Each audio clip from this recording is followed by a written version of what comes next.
Which way do you do this now? Is it? That. Oh, no, going the wrong way. Giving it all away. Okay, well, first off, just it's the last talk, you all say thank God. But thank you so much for coming out. We've been very, very lucky with the weather and everything else, and hopefully it'll keep tomorrow as well. And just thanks a million, because, you know, we've been organising this for an awful long time, and you just hope that people will want to come along and enjoy it. And certainly I've had a great day anyway, and I hope you have enjoyed it as well. And just again, as I said this morning, a huge thank you to Emma, who sort of really drove the thing along. And if it wasn't for her, none of this would be possible. I would say as well that sometimes when you're writing history, it can be like pulling teeth. And then sometimes it's very enjoyable, and this was one of the ones I really enjoyed doing this one. It's not a period I usually do, but maybe that's why, but I really enjoyed doing this one. So on the 4th of June 1949, a letter from Father Patrick Gaffney, who's the Vice President in St Pat's College south the road. This letter was published in the Anglo-Celt in the local paper, bemoaning that Eoghan Rua Ó Néill, a general of the highest military rank and repute, lay buried in an unmarked grave in the ruins of the ancient St Mary's Abbey at Cavan, unrecognised, unhonoured, and without commemoration or memorial. To address this unsatisfactory situation, it was decided to form an executive committee to organise a week-long event in Cavan in the autumn of that year, 1949, to mark the tercentenary of his death. And so this is what I'm going to look at here today. So it was reported in that issue of the Celt in his letter, that the way? Yeah. With a view to holding a fitting commemoration this year and to providing a suitable permanent memorial worthy of the man and the occasion, an inaugural meeting was held in Cavan recently, and a committee appointed to further these objects. As a result, it was decided to hold a commemoration at an early date in the autumn and to erect a decent permanent memorial to Eoghan Rua. As Primate Hugh O'Reilly, Archbishop of Armagh, was intimately associated with Eoghan Rua in his work for the Confederation, and as he too lies buried among the ruins of St Mary's Abbey, it was the opinion of the meeting that it would be fitting and proper that Eoghan Rua Ó Néill and Primate O'Reilly should be jointly honoured in a single memorial. Now that doesn't happen. Poor old Hugh O'Reilly gets dropped from the programme, but you know. So the executive committee which was formed was chaired by Father Gaffney, the man who wrote that letter. The joint secretaries were Father Charlie Travers, who was also taught out in St Pat's, and Mr T Hughes from Cavan. Some of you will probably recognise some of these names or may have known the people. What was described in the Anglo-Celt as the very important financial end, that was in the expert keeping of Michael Smith, Coleman's dad, who was the secretary of the council, and Dr J.F. Sullivan.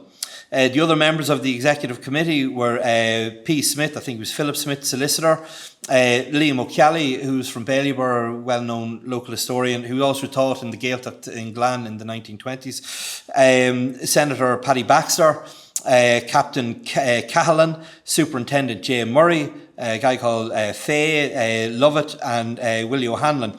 Lieutenant J. Dowling, who was representing the Army, served as an adjunct member of the executive committee. And this group worked towards the establishment of parish committees throughout Kilmore, and they were taken in the Leitrim parishes as well, to help fundraise for what became really an extremely ambitious series of celebrations and commemorations. So the Celt, on the 2nd of July, and so much of what we have comes from the Celt, but from other places as well. The Celt reports on the 2nd of July, in the absence of Father Gaffney, Senator Paddy Baxter presided at a meeting of the committee on Friday. So Father Charlie Travers gave a resume of an interview with Major General McNeill and other Army officers for the purpose of gaining the cooperation of the Army in the commemoration ceremonies. And these officers made many useful suggestions, one of which was the changing of the name of the committee from Eoghan Rua Commemoration Committee to Eoghan Rua Ó Néill Memorial Committee. Now that smacks of Monty Python. I mean, I don't know what really the difference was, but you know, so people like to put in their tuppence worth, I suppose. And so it was also decided to ask the Spanish ambassador and the Irish Minister of Defence to come on board as patrons. I mean, they weren't aiming low. Like, you know, from word go, they were going high. And they were also going to ask historians like Bridie Smith Brady, who used to write in the Celt, and Dr. Philip O'Connell, who was a well-known historian, to write pieces about Eoghan Rua in the press in the run-up to the thing. Now, the Spanish ambassador didn't come on as a patron, but Thomas O'Higgins, who's the defence minister, did, and Archbishop Dalton of Armagh also came on, and Major General Liam Archer. So they had hefty patrons in this, and the Spanish ambassador did appear on the big day of the celebrations.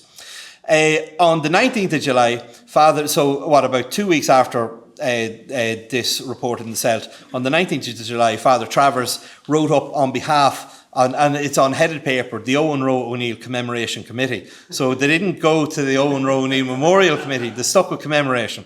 And so he wrote up a kind of a position paper explaining who O'Neill was, what the issue, what was the big deal about him, and to send out to people to get them interested, to give the context, to explain what was going on. And so he signed off this letter that he sent into the committee saying, I am off next week and aim now to try to organise local committees. So they start going out to the local parishes and parish halls and schools and start giving talks about O'Neill and, build up things. And so, like Father Noel Fay, who's another teacher in St. Pat's, gives a lecture in a national school in Brusky about O'Neill, and he was claiming that O'Neill's army trained in Brusky between 1640 and 49. Now, O'Neill didn't come here till 42, so he was getting a bit ahead of himself. But anyway, paper never refused ink, as they say. But the important thing was that lecture was followed by the formation of a committee to fundraise, which was what they were all about. That's what they wanted. People out in the areas fundraising all the time. Similar event took place in Ballygymsduff in early August, and another in a restaurant on Dame Street in Dublin on the 18th of August for the Cavan Man's Association. And that one worked out well because the Cavan Man's Association donated £100. So that was well worth a trip up to Dublin for that. Now, O'Neill quickly grabbed a hold of the public's imagination, and in a piece written for the Celt on the 6th of August 1949, Archbishop Hugh O'Reilly is still being included in the memorial plans, but the heading in it is just Eoghan O'Neill, Eoghan Rua Ó Néill. The O'Reilly doesn't make the headline. And as I say, for whatever reason, they drop O'Reilly from the whole thing. Maybe he just wasn't as romantic a figure or whatever it is. He gets dropped anyway. But he's not entirely forgotten, because on the 8th of October, the commemorations last from the 2nd to the 9th of October. And on the 8th of October in the Celt, the Holy Trinity Priory in Kilnacrot, they write about O'Reilly having lived and died on the Premonstratensian Abbey in Trinity Island. And so they put in a wee note about this, don't forget Hugh O'Reilly, who was also around at this time. So they don't want him to be totally forgotten. Now, I think this was last year or the year before. It was. There's John Paul Feely. Oh yeah, he's waving in at me. Coleman Smith came in. I think was it last year, Coleman, or the year before? Last year. And his dad, as I say, was one of the treasurers in the on the committee, and he had a box and. This is us here. I don't know what I'm doing in the picture. I just must have been wandering around and as I jump into the picture. But Coleman donated this box of material. It's meticulous record keeping. It's extraordinary stuff. And Coleman, and this came from the committee at the time in 1949. And Coleman rightly thought, well, what's going to happen to this material? And so did the absolute brilliant thing and donate to the library. So it's people's generosity like that, and you never know what's out there. And so I made great use of it for this, so it was a great help to me. So the timing was probably lucky, but it was very good timing as well. So what I was able to get from that is this parish fundraising goes into overdrive, and sums of money are quickly flowing into the committee's coffers. And through various collections, subscriptions, parish collections, the committee raises £1,675, which in 1949 is a substantial figure. Baileyborough Parish, a good town parish, they raise almost £48 from their collection. Ballintemple gives almost £47. But the highest parish contributor, probably not surprisingly, is Cavan town itself. They raise over £256 in theirs. And then the Leitrim parishes, they're not connected to Cavan as such, so they probably give a wee bit less. Drumreilly Lower gives £8, Carrigallen just over £8, Dromela gives £9. And Dromela would be a small wee parish, Carrigallen would be a bigger one, but somehow Dromela ended up giving more. And then, as I said, the Cavan Men's Association give £100. And then down to quite small figures in some way, Modjabon Creamery, they give 19 shillings. I mean, these guys are probably being hit in their parish, and then they're being hit at work, and then they're being hit by a guy coming to the door, and they're being hit every which way. There's 3 MPs from Northern Ireland, a guy called Cahir Healy, another fellow called Cunningham, another guy called Joseph Stewart, and Joseph Stewart speaks later on at the event. They each donate £5 each. Philip O'Connell the noted Cavan historian donates £1. And on a personal level, I was delighted to find my great-grandfather, Philip Smith from Drumcrav, just out the road, gave 2 and 6, fair play to him. And my uncle, my granduncle, my dad's godfather, Matt Smith, gave 2 shillings. So fair play. So I feel I'm invested in this. But the committee was not afraid to confront those whom they felt was not giving sufficient respect to the event and are not supporting it in a fitting manner. And on the 3rd of October, a day after the week-long event had begun, the manager of the Munster and Leinster Bank in Cavan gave a cheque of £5 to the committee. The committee was not impressed with this. I think was probably because they couldn't have missed that this was happening. And surely they'd gone looking for money at some stage. But the bank realised a bit too late, oh geez, this is a bit of a big deal, we should give them something. So they sent in a £5, and so this is the letter that went back. My committee feels that this contribution from a business organisation which enjoys the support not only of the committee but of the class of the community which sponsors the organisation is unworthy of the donors and not at all commensurate with subscriptions received from the farming and business communities of this county.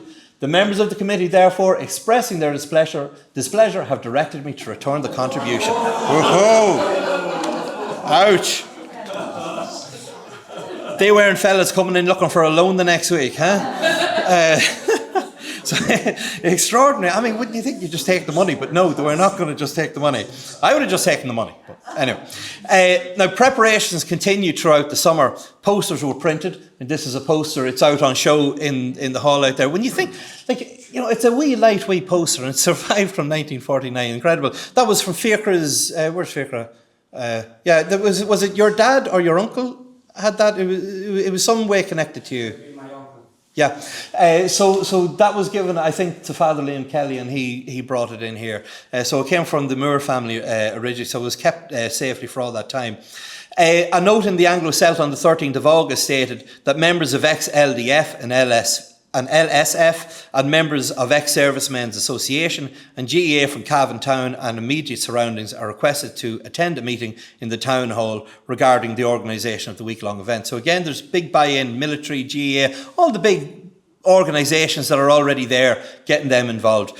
And on the 3rd of September, the Celt reports that preliminary training for the military tattoo and pageant in connection with Eoghan Rua commenced on Sunday last in the military barracks when over 100 men took part in pike and musket drill under Lieutenant Dowling. And the training will advance another stage on Sunday next when the Battle of Benburb will be rehearsed in Breffni Park. I mean, when you think, imagine going up to Breffni now and saying, can we put a load of horses and things on Breffni Park? And Jesus. The event also had the full support of the local authority. I was looking at the minutes upstairs a few weeks ago. And Cavan County Council, in their meeting on the 20th of September, unanimously decide that official cognizance be given for the forthcoming commemoration of the tercentenary of the death of Eoghan Rua Ó Néill, and recommend that the Council's officers afford all possible assistance and cooperation to the organising committee. And then it was then proposed by Paddy Baxter, the Senator, that the Council present an address of welcome to the President, because President Sean O'Kelly is coming down. So the events opened on Sunday the 2nd of October with the military and historical exhibition in the courthouse here, and that ran for the week up until Sunday the 9th. That's the summary of events for the week. The items on display in the courthouse, they had an extraordinary amount of stuff. They have armour, weapons, historical records, flags, and all sorts of stuff dating from the mid-17th century. They also had modern weapons used by contemporary Irish Defence Forces. Altogether, there was over 150 exhibits on display in the courthouse during the week, with pride of place being given to a 17th century flag used by the Confederation, which bore the image of the Rosary. And it was discovered in Kilkenny in 1846 by Reverend C.P. Meehan. He's one of those names, if you ever look at you see his name coming up. And it was transferred to the Dominican community in Tala. Prior to 1949, so it was for about 100 years after its discovery, was never shown in public. And that's it there. That's from the Indo. And the fella second to the left there is Gerard Hayes McCoy, who was one of the people who spoke here at that time. He was working in the National Museum at the time, but eventually became a lecturer in Galway in the university there. There was also a basket-hilted sword and Bellarmine jar, which were discovered together at Cloughoother Castle before you got there, Con, which were believed to have dated from the period of Eoghan Rua's death. There was also replica pikes, military armour, coinage, all sorts of things included there. Also included were replica maps, letters, portraits, photographs and manuscripts, including there was a contemporary of O'Neill called O'Mellan, a friar, and he describes the Battle of Benburb in his diary. So they had a few pages from that. They had printed proclamations. They had a copy of Bedell, I say Bedell as well, a copy of Bedell's Bible from 1685. And then they had a selection of books dealing with the 1641 Rising, like some of the early books, like Henry Jones's book. Now, these were copies of the front page. So there was a copy of Henry Jones's book, a copy of James Cranford's Tears of Ireland, and these different things. And they were given the title. There was headings in the book as the wee catalogue as to what's everything, and the heading for these particular books was British propaganda. So there was a little note that went along with it saying these documents were intended to stir up English feelings against the Irish people, and in this were very successful. So that, certainly so. Funnily, actually, I saw, just happened to see in a catalogue the other day a copy of James Cranford's Tears of Ireland from 1642 going for €200. I was very, very tempted, but I value my life, and bringing that home, so look what I bought, darling. That wouldn't play well. So there were also a number of chalices on display, including this one that belonged to Hugh O'Reilly, which was 1628. That's in the cathedral here. This one, the O'Rourke Chalice from 1619, which is kept out in Butler's Bridge. And then this one called the Campbell Chalice, which is a bit later, and was named after this guy, Bishop of Kilmore, who's called the Piper Bishop of Kilmore, because he travelled the diocese dressed as a musician. No one would think he was a bishop, you see. Some of the modern military equipment which was on display outside the courthouse, around the sides and around the back, included a variety of machine guns, anti-tank guns, hand grenades, not live I hope, armoured cars, wireless radio sets, even a wireless radio set, 1949, nice thing to have a look at, mobile surgical unit, all sorts of things. There's also an 84-page souvenir programme. Oh, actually, that's some of the stuff in the exhibition. That's the courthouse. And you can see the chalices in the middle there. You see some of the chalices there. There was also this souvenir programme, 84 pages. Much of the content, as Peter McGovern pointed out to me earlier on, is all advertisements nearly. There's loads of ads in it. But there's a few articles in it as well by Lieutenant Dowling and Philip O'Connell. And there's 4 awards from the Minister of Defence, O'Higgins, Major General Liam Archer, and Archbishop John Dalton. And that's the cover of it. It's a lovely cover. It's very nice, isn't it? So there's a copy of that in the case outside there on the floor as well. Now, that exhibition in the courthouse was open daily from 5 to 9, so after work, so people could come in then. And it cost £1 for adults and 6p for children. And that fee also gained visitors admission to what they call the Agricultural and Industrial Exhibition, which was taking place in the Town Hall, also opened from 5 to 9 during the week. Now, the exhibition in the Town Hall was also an opportunity for Ireland, which was a newly made republic in 1949, to demonstrate, we're forward thinking, we're scientific, we've got all the best new gear, we're doing all these things, isn't it great? And whatever happened, it must have been a kind of last minute sort of a job getting everything set up, because in the Celt, that particular exhibition, the people were commended for the manner in which they overcame the shortage of space and time allotted to them to erect and dress their stalls. So it must have been a quick change to get it done. And the Celt then recommended that the exhibition should be repeated every year. There's no reason why it shouldn't be held annually in Cavan town. Now, I don't think it did, and the entire event, I think, was also an opportunity to leave in the past the tragedy of the orphanage fire in 1943, in which 35 children and 1 lay adult died, which was probably the last reason, aside from football, that Cavan had been making the national headlines. So maybe it's just and interestingly, there's a meal on the 9th of October on the Sunday for the dignitaries and so on, and they are brought to the convent, which have been newly rebuilt, and there's a discussion about the fine new building that it is and so on. There was a series, I should say, of 6 history lectures from the 2nd to the 7th of October, also held in the courthouse. And the lectures were preceded by a short film of the Battle of Benburb pageant, which had been held in Dublin in 1945. And the lectures they've got a good lineup. We couldn't get any of these people now, unfortunately. But Gerard Hayes McCoy talking about Eoghan Rua as a Confederate leader. Colonel A.T. Lawler talking about Eoghan Rua as a general. The Battle of Benburb by Lieutenant Dowling. He's a fellow, we've seen him a few times, he's come up. Diarmuid Murtagh, the Siege of Arras, I'm not quite sure, but that place anyway. Captain G.S. Cox talking about the enigma of Ben Burb, and then Canis Mooney, who was from Drumshambo, talking about the Franciscans. He was a Franciscan himself, talking about the Franciscans and the Confederate War. So a very good lineup of speakers there. But then after that, and I'll come back to that in a few minutes as well, on the Saturday and Sunday, the 8th to the 9th of October, Breffni Park was one of the main places to be.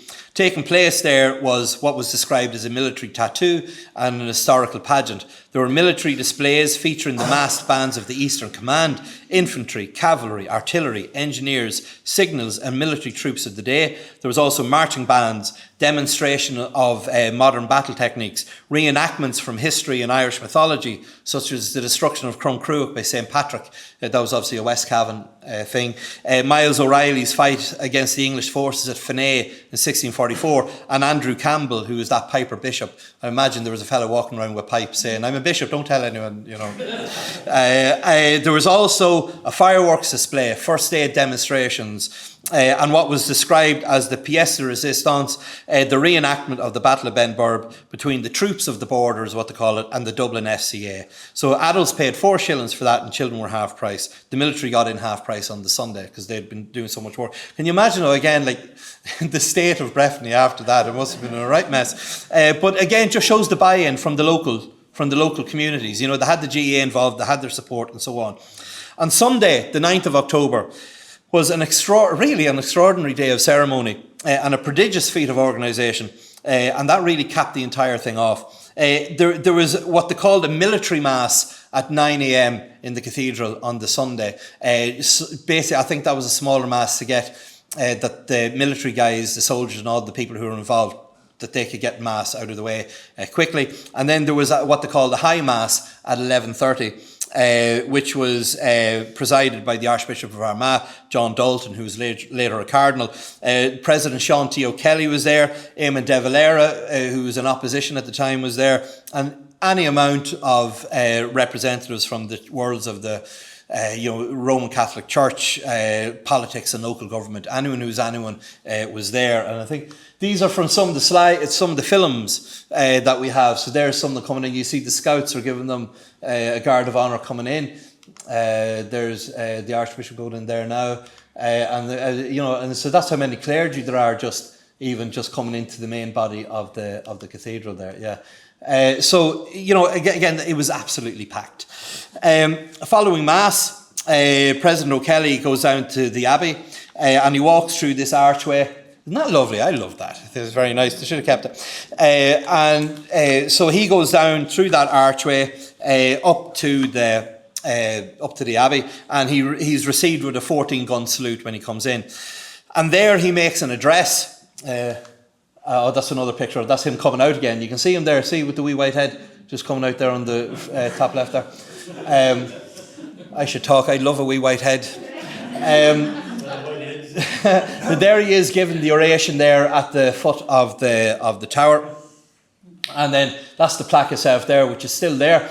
And it reads, in the cemetery, it's in Irish and English, and it says, in this cemetery lie the mortal remains of Eoghan Rua Ó Néill, General Commanding of the Army of the North, 1642 to 49, the victor of Ben Burb, 1646, in the name of the Father, Son and Holy Ghost, advance. So they're not going amen, they're going advance. And following that unveiling, the President is escorted to a platform just in front of the courthouse here, where at 3 o'clock there's this extraordinary pageant of marching, which I'm sure some of you have been watching some of the footage out here of the incredible amount of people who are going through. That's them up on the plinth in front of the courthouse. You can see De Valera there on the left and O'Kelly there in the middle there. And taking part in that, it was described as a most imposing and spectacular march of Army and FCA units, the old IRA, civilian organisations from north and south of the border, with 100 bands and banners. That's led by an advance guard of armoured cars and Army motorcyclists. And again, you can see some of that in some of the clips. The civilian section of the parade was estimated to have 12,000 people from the 6 counties taking part. Extraordinary figures. And was judged to have been the most colourful part of the event. Marching to various bands, groups in the parade included anti-partition associations. Again, I saw a flyer or a banner in there for that. AOH clubs carrying banners with images of St. Patrick, others of Eoghan Rua at Ben Burb. And special pride of place in the parade was given over to groups from Tyrone, and this contingent was led by the Blackwaterstown and Ben Burb O'Neill Warpipers, with a special attention being given to the Servite. There was a Servite community up there, to the Servites from the community based in Ben Burb, marching in their black robes and cowls, and they had a banner adorned with the red hand of Ulster, on which read Sancta Maria, which, as we heard earlier on, was probably the battle cry. And these are some. So there's the armoured cars. I mean, you can imagine, like it's very impressive now. I mean, 1949, you can imagine what it must have been like. And again, there's an old IRA banner there. The Scouts going by. Again, the red hand. Oh, these are the Ben Burb guys. You can see Ben Burb. They're not holding up very well now. That fella needs to straighten up. And you can see there's some of the Servites going along there as well. And then here's more guys coming from Ben Burb with a big banner of O'Neill on it, and on it goes. And this is lovely. The County Museum found in the Pig House collection, which was, if anyone remembers, Phyllis Farris, who was a big collector. She had this flag and they had it in storage and had it redone, and it's now hanging in the exhibition room where cons, finds and stuff are. So it's a lovely thing, and just found just in the nick of time really for all of this as well. So it's great to have that. The number 1 army band were on hand to provide music, piped through a series of loudspeakers along the route. And then, as I say, following the parade, the president and other dignitaries had dinner at the convent across the way, where the president was introduced to the Mother Abbess and her community. Now, Gerard Hayes McCoy, writing in an issue of Studies later on that year, wrote that emphasis was laid on the fact that O'Neill was a great soldier, but he has another claim to greatness that, if it was mentioned at all, I think it's mentioned a lot, was but lightly touched upon. Eoghan Rua was a great Irish unionist. In what they mean by that is, in terms of getting the 32 counties. In this time when we speak so much of the unity of our country, this claim is something that we should remember for him. And accordingly, the Eoghan Rua tercentenary celebrations also contained a very strong political element. The Republic of Ireland Act in 1948 had declared Ireland to be a republic, and that act was signed into law on the 21st of December 1948 and came into force in April 1949. And the act severed the statutory role of the British monarchy in relation to Ireland by transferring the powers formerly in the hands of the British monarch to the Irish president. So holding an event like this in Cavan, an Ulster county right on the border, in the earliest days of this newly founded Irish Republic, it was an opportunity for the Irish nationalist movement to agitate and lay claim to the 6 counties of Northern Ireland. And by God, did they do so. Like, for example, the souvenir programme that I mentioned a minute ago, that had loads of ads in it. There's a full-page ad from the Irish Anti-Partition Association, and the message in that programme said, "The land of Eoghan Rua, i.e. the northern counties, must yet be freed." A note in the Celt on the 17th of September discussed the upcoming commemorations, and in the Celt they wrote, "Today most of our country is free, thank God, although 6 of our counties are still in bondage. But during that first week of October, free Ireland and patriots from the north will commemorate a great Irishman." And then on the 6th of October, the Irish press, noting incorrectly that it was the anniversary of Eoghan Rua's death, they were a month early, but look at they stated, "Freedom is yet to come to the greater part of the province that bred him, and the invader's flag still flies over Tyrone. But the omens are bright for the future. There will, with God's help, be no need for another Ben Burb or for the genius of another Eoghan Rua. Unity will be restored by other methods." The invader's flag is all quite fiery. And then again, the Celt on the 8th of October, the Celt used to come out on a Saturday. See at the bottom, "Ulster Resurgence salutes Eoghan Rua." They ran the same ad the previous week, but they didn't have that bit in it. But then they stuck that bit in it then when they ran the ad the next week. And O'Kelly, when he gave his address, which was bilingual down at the Abbey, he said, "We here assembled in many thousands from Ulster, as well as from other parts of Ireland, by the graveside of the illustrious Eoghan Rua Ó Néill, proclaim that this partition must not last and shall not last. We declare that the 6 counties stolen from Ireland are ours. We claim them for Ireland. We say that those counties and the people who inhabit them are Irish, and that no power has any moral right to hold them against the wishes of the vast majority of the whole Irish people. Let us, in memory of the illustrious General Eoghan Rua Ó Néill, the tercentenary of whose death we are commemorating here and now, promise to do all that is in us, all that in us lies, to win back the 6 partitioned counties and their peoples to Ireland. You know, so there's no mistaking what's going on here. A group from Fermanagh have a banner which reads "Fermanagh for the motherland," assumingly being the Republic of Ireland, not Britain. Branches of the Anti-Partition League have banners which carry slogans like "End Partition" and all these sort of things. The Drumreilly Upper James Connolly Club from Leitrim, they carry a banner with the words "Unity and Liberty." And it was noted during the parade that the 6 county contingent were given an enthusiastic greeting by the thousands of onlookers who thronged the roads and streets. Now, toasting O'Kelly at the meal in the convent, Monsignor Maguire, who is the president of the organising committee, he remarked that the president, O'Kelly, was the living expression of our determination to win back from alien rule the most historic of our territory and the most cherished of our people. So the living expression, O'Kelly had been involved in 1916, so that's what he's getting at there. And O'Kelly, in response, promised to work for the complete liberation of our motherland. In an address made on behalf of Cavan Urban Council, Miss M. Brady stated that we express the hope that your next visit to the ancient province of Ulster will be on the occasion of the reintegration of our national territory, when the effective control of your excellency shall extend not over 26 counties, but over the whole island of Ireland, its islands and territorial seas. Philip Smith, who is the vice chair of the committee, said in his address that this was a day that they should shout aloud their claim to the title of Ulster, that they should resent the claim of any clique in Belfast to call themselves Ulster as if there were no others. And speaking to applause from the assembled crowd, Smith declared that Ulster is ours and always will be ours. Joseph Stewart, a Tyrone MP who had given £5, stated in his address, it was quite fiery, democracy in the 6 counties is a veiled tyranny, a sham and a stupid sham. Well, I've never seen a good sham, but an outrage on any conception of freedom, justice and humanity, before calling in his concluding remarks for a cherished ideal of a united and completely free Ireland. There's very little history being talked about here. You know, they're going a different way with all this. Other speakers include Senator Margaret Pearse, who's the sister of Pádraig Pearse, General Mulcahy, who's the Minister of Education, Father Gaffney, who's the chairman, Monsignor Gino Parro, who is from the Apostolic Office, Senator Paddy Baxter. And I mean, Paddy Baxter, his brother was killed at Selton Hill in Mohill in 1921. And Margaret Pearse, obviously, Pádraig was killed as well. And in an Irish press report on the event, and the Irish press report on the event about Eoghan Rua Ó Néill's tercentenary, the headline was "British robbed 6 counties." There's a slightly misleading headline on that. But in that report, Margaret Pearse noted that she was just as much at home when she crossed that accursed border as she did in Dublin. And Baxter, in his speech, was slightly more temperate.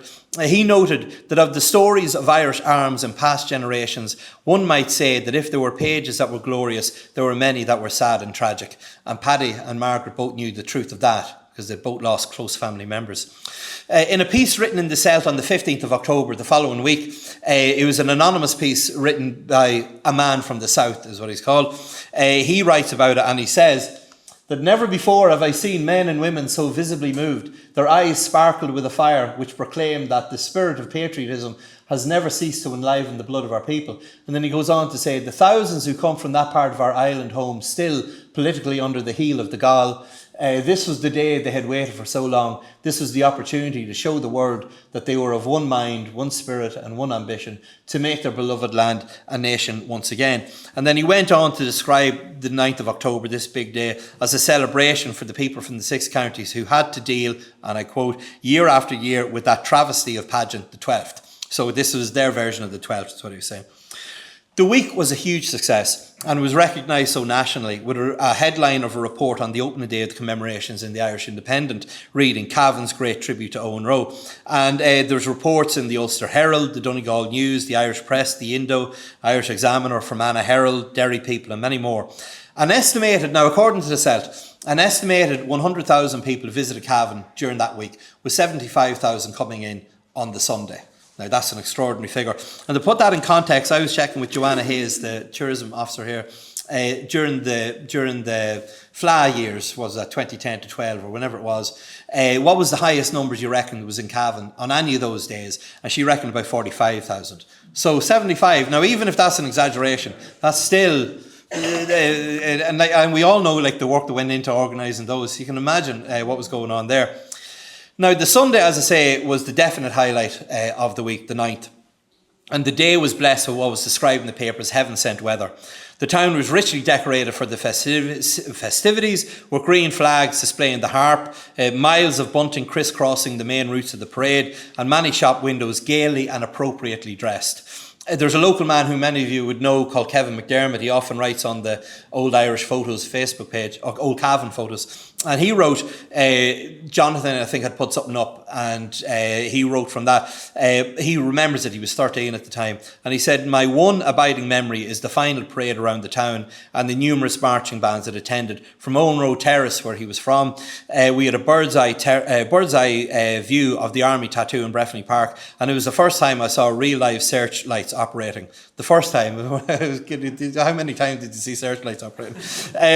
And then Diarmuid Murtagh, the guy who gave the talk during the week, was a very, very well-known military historian, and his son Harman is also a well-known military historian. And in fact, he reworked some of his father's stuff. You may have seen it. Four Courts Press published a book around, I think, the Jacobite, Williamite wars, that Harman took Diarmuid's papers and sort of rewrote them and put them into book form.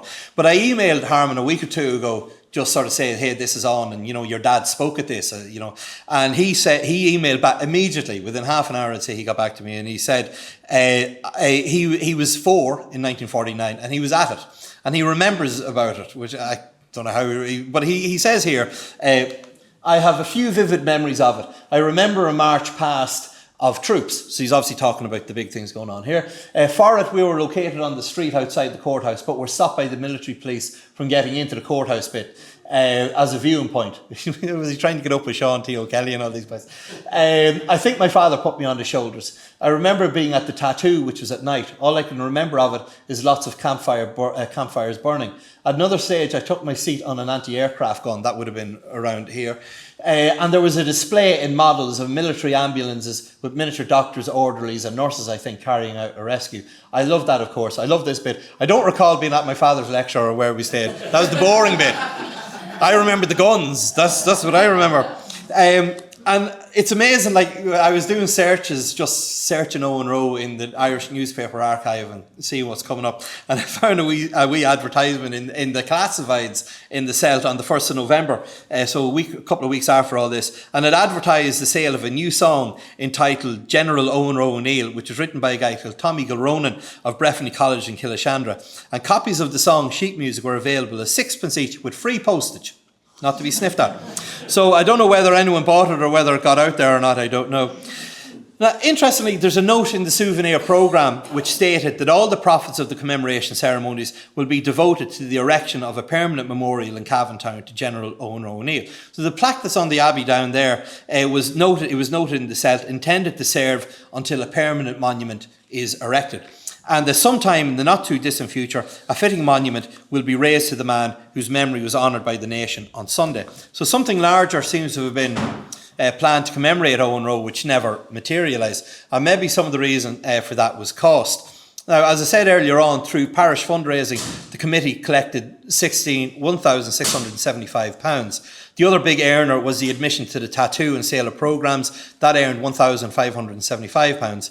They also raised £451 from admission to exhibitions, £224 from rent for trade stands, and £18 from the sale of flags. So that's about £3,900, just over £3,900, a lot of money. But then when we look at what the outgoings were, the plaque cost £50, that's not too bad. The army was paid £1,400. The tattoo cost £3,200. The exhibitions cost £250 to transport them and display them. The renting of the marquee and the grounds came to £165. The reception for the president and the dignitaries came to £314. Costumes and decorations £349. Printing of programmes £125, and publicity was £488. So that comes to £6,300. So they brought in 39 and there were 63. So now there may have been other monies coming in some other way, and I have to do more digging in that. So there may be other stuff in Coleman's paperwork that may come up something else as well. But as I say, you know, that commemoration, that I assume a statue, never arrived. So, you know, there's some reason for that.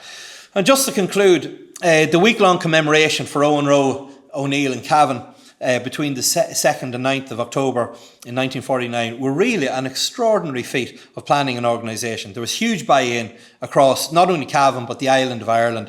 The fundraising was relentless and extremely efficient, as were the activities of the organising committee. The political and Roman Catholic Church hierarchy totally bought into the event, and large numbers of nationalists from the 6 counties attended as well, all agitating to join the newly established Republic of Ireland. And such a public and large gathering of people making such demands so close to the border must have given the Northern Government pause for thought. And I think by commemorating Eoghan Rua Ó Néill in Cavan in 1949, the memory of a great nationalist hero was not just being celebrated, but political shots were being fired across the bows into the nearby 6 counties. Eoghan Rua Ó Néill in the 1940s, as in the 1640s, remained a figurehead around whom the hopes of a nationalist movement in Ireland could still coalesce. Thank you.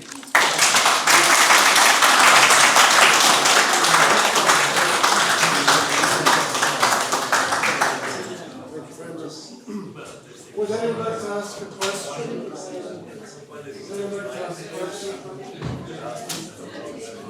Catherine? Yeah, I just, thanks for that, Brendan. It's a great talk. With us looking at Eoghan Rua this weekend, so just look at what happened 75 years ago as well. Okay, folks, sorry. As you outlined, it started off as a historical commemoration in the summer. By October, it's very political. Where did that flip come from? How do we know how the committee felt about it? There's no paperwork about that, but I mean, like, I'm assuming that they were quite happy with it because they're taking advertisements in on their programme from the anti-partition movement and all these sort of things. I mean, your man O'Hanlon was on the committee and he's publishing this stuff in the Celt, and they own the Celt. So there seems to have been no issue with any of that, really. And as I say, they're inviting down nationalist MPs from the north, bringing in people like Margaret Pearse, having people like Paddy Baxter speaking, who are well-known nationalists who would have no reason to be fond of English rule, and as I say, many of them had suffered during the War of Independence and Civil War. I would say they were probably quite happy in that way. I mean, that may be the reason why Hugh O'Reilly was dropped from it, because there was nothing particularly political about Hugh O'Reilly. Whereas Eoghan Rua, they could use him in some other way. I think he caught the imagination in a way that maybe O'Reilly didn't, and so decided to focus on him and make a point at the same time. Yes, Miho, sorry. Or Joe, sorry. That was absolutely wonderful. Oh, thank you, Miho. Really enjoyable. Just one thing you say, and maybe it was as simple as finances, but any sense of discussion post-event as to why the more permanent memorial, given the trouble they've gone to and the big buy-in from everybody nationally across the board, is there any sense of discussion or nothing? There's no paperwork. The paperwork that we have, that Coleman gave, is ledgers, it's figures, numbers, and that kind of thing. And bar, the odd letter coming in, like that funny one to the bank and stuff like that. But there's not really much stuff like that. So there's no. It just seems to be quietly forgotten about. And I did search the papers following 1945. I went a couple of years after that just to see was there any more word of it, and there was nothing about it. It just seems to have been silently put to bed. And that'll have to do him. So John Joe got his statue up there, but Eoghan Rua didn't. Sorry, Joe. Yeah. No, just to say, I thought it was brilliant, Brendan, and very enjoyable, very interesting, and we all know names from it itself and personalities. So well done, Brendan. It just brought back a memory to me, and the whole day did. I recall my dear now long deceased parents chat about how they cycled over from Mountain Lodge, it would be down through Laris or Dogon, to attend it. Yeah. And they would have remembered it as a wonderful occasion. Yeah. And a lot of people, of course, would have come in cycling in those days to it. So it was just it evoked that memory for me when you did say it. But it's a fascinating thing, and I suppose what our good colleague here says, it's fascinating that they didn't go on with the thing, and there was no subsequent talk. No. And was there much? There was enough. I suppose they had the mass and all that. Was there there was a fair bit of religiosity, I'd say, and suggestion that was there a fair notion that Eoghan Rua Ó Néill was something like a saint? Yeah. Well, I mean, like there's an awful lot of religious iconography being used in the banners and stuff like that, the whole Sancta Maria thing and all that. I would say as well that I don't think I mentioned it there, but in the Celt on the 8th of October, the day before the big day, there's notes in the paper saying, like, say, you know, in the Ballyhaise news, people from Ballyhaise who are driving in, park at St. Pat's. You know, don't bring your vehicle into town. There's trains coming in at this time. Stewards, be at the De La Salle school at 8 a.m. Get ready to go wherever you have to go. So these are being put into all the you know, parish or town news bits saying people from this area stop there. People from out that area, I don't know where people from East Cavan would have been told to stop. The bikes would have been a different thing, I suppose, but the cars are being told to park in certain places and not to bring them into town on that day. And then the trains, I say, would have been flat out. Senator Baxter's wife had been a runner for Michael Collins in Dublin. She worked in the post office. Senator Baxter and their daughter just died, was buried there a few weeks ago. Oh no, I didn't know that. Up in Winchester Connacht. Oh, okay. Right. She had lived up there all her life. She was 90 when she's just died a few weeks Okay, ago. I didn't know that. One linked with that time. And I was aware, there's a lovely book, and you'd be more than aware of it, Brendan, written by a well-known Leitrim historian, the Republican story in Leitrim. Oh yeah. I read that, and there's a good bit about Baxter's brother being Yeah. And in fact, I think Baxter himself being participant. Oh yeah, well, Michael Baxter was there because he was working with the railroad in Ballinamore. That's how he was there. Paddy went on the run during it. Their farm, I think, was burned or something was burned. His sister was sent to. She was in prison for a while as well, and the church where Michael Baxter is buried. I was at a wedding. What's the name of the church? It's kind of Ballymcgovern Church, whatever that church is called. I was at a wedding there during the summer, and I came out the door of the church, and he's buried literally outside the door. You cannot miss him, and he got that space. I'm quite sure, very deliberately. You know, like that this guy was not going to be forgotten. So I just saw him when I was coming out. Oh, there's your man, Michael Baxter. You know. Kilnavart. Sorry. Yeah. Kilnavart. Yeah. Thanks, Joe. Were the lectures from the 2nd to the 7th of October published? Are they available? No. Well, there are bits. I mean, Hayes McCoy wrote a little bit. They're not really. They seem to have been, you know, classic conference papers, which are kind of good to give it a local thing, but not to publish afterwards, you know. And I'd say there are probably bits being used here, there, and everywhere, but not focused in the way that they were, bar a couple of little bits. There's a wee bit in that programme that I think Dowling wrote, but then there's another bit then that O'Connell wrote. He didn't give it. I was surprised O'Connell didn't give a talk, but he wrote a wee bit about Breffni and a scale of chieftains. It's in that wee programme out there as well. But they're quite short. They're maybe 2 or 3 or 4 pages or something like that. Just also from the really cheeky flag. Yeah. I've never heard of that. Is that still?